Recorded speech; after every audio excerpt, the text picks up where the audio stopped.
Hi guys, this is teacher Alfred and you're watching Alfred English TV. This lesson video features IELTS Speaking Test Part 2.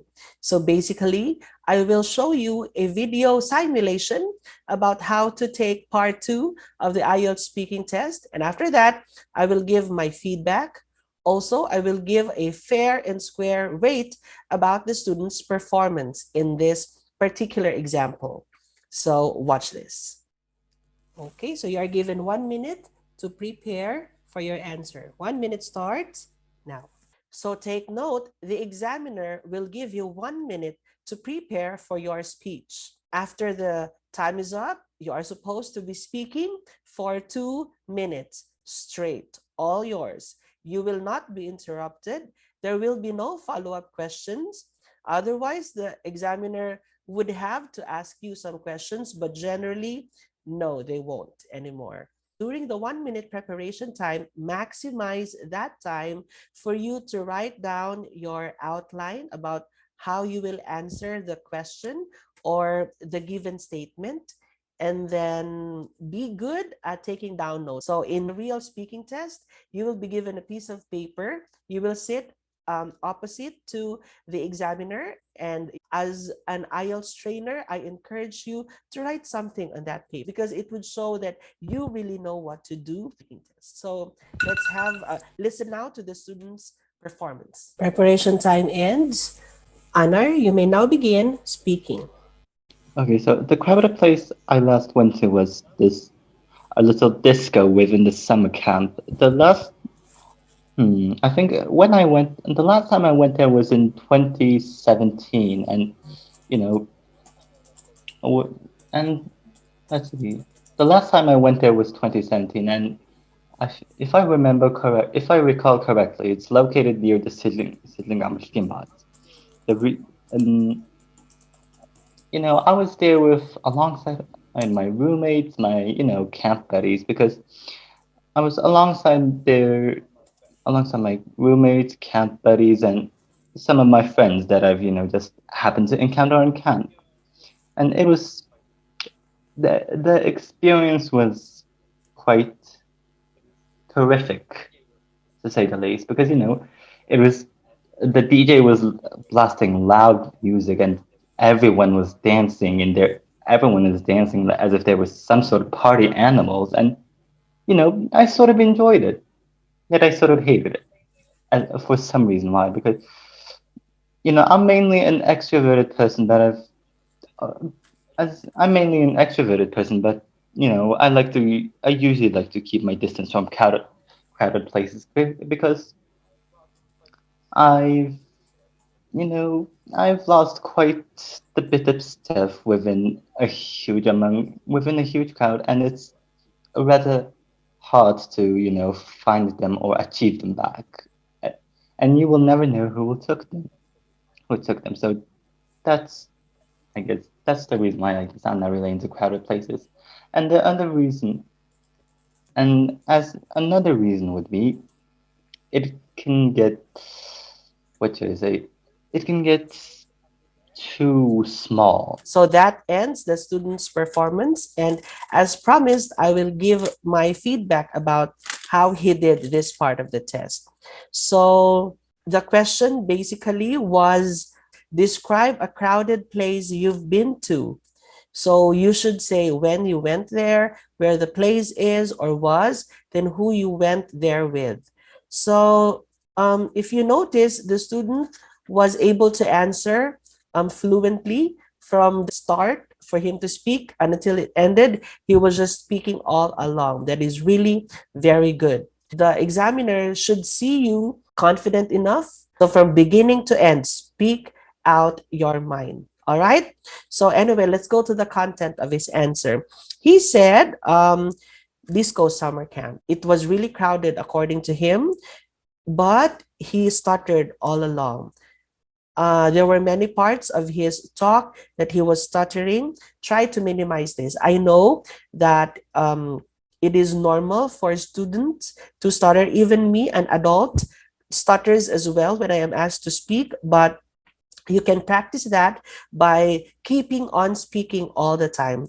Also, he has mentioned a few good words like recalled, terrific, extroverted, which will be a good point for his vocabulary. And then he laid out his reasons, and then it was outlined. However, they were simultaneously given out or, yeah, spoken by the student. So he said like he enjoyed the event and hated it as well. Then he gave his reasons. Also, his pronunciation was okay. So generally, I believe that this student did really well in this part of the test. However, he needs to improve, especially in the vocabulary words that he uses or the lexicon. Also, he has to be more organized in presenting his reasons. Like he should have used the expressions first, second, or third. Like example, he should have said like, one crowded place I've been to was a disco summer camp because of three reasons. First, second, then third. But his performance was not bad because he said like for one reason, for another reason, then he said also. So those are very good expressions as well. So I do not discredit that. And then he has good vocabulary. However, I think he could do more for vocabulary. Also, his grammar is okay. I have never heard him saying ungrammatical statements or sentences all throughout his speaking. So it was really very good. So I'm going to show you this time how to score this student. So as you know, we score IELTS speaking test according to four criteria. We have here the fluency and coherence. So that's 25%. Lexical resource, this is the vocabulary, that's 25%. Grammatical range and accuracy, that's 25%. Then pronunciation, that's 25%. So for his fluency and coherence, I give here a score of 7 because as I told you, he stuttered all along. While he was speaking, he was stuttering. And then one discredit, if you keep on stuttering, is that you are not that confident to speak, meaning you have lots of drawbacks. There are lots of tension in your part, and that might be counted as like your less knowledge about the English language. Number two, the lexical resource. I gave him a score of 6 because I have told you his vocabulary are too basic. Like the catching words I've heard from him were recalled, terrific, and extroverted. Because his answer was about the disco summer camp, he should have described what was there. That maybe he should have mentioned like it was pitch dark.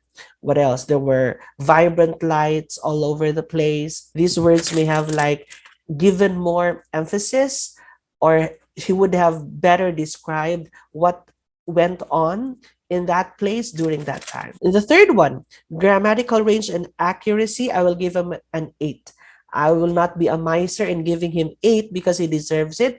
I told you he has no grammatical errors. Why not 9, teacher? Because it says here grammatical range. It doesn't mean grammatical perfection.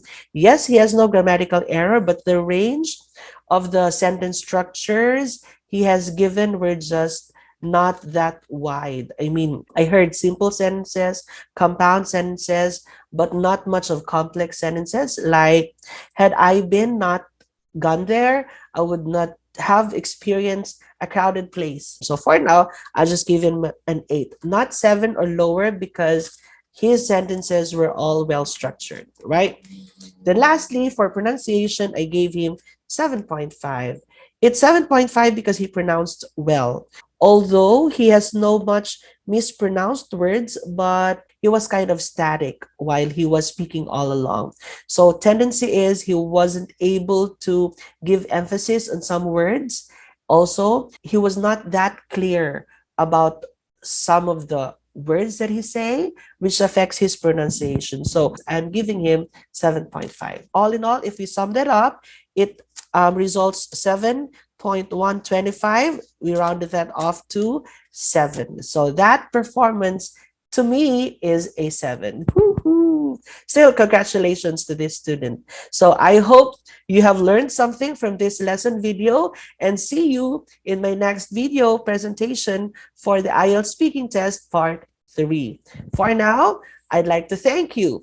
Keep on tuning in to Alfred English TV. Bye-bye.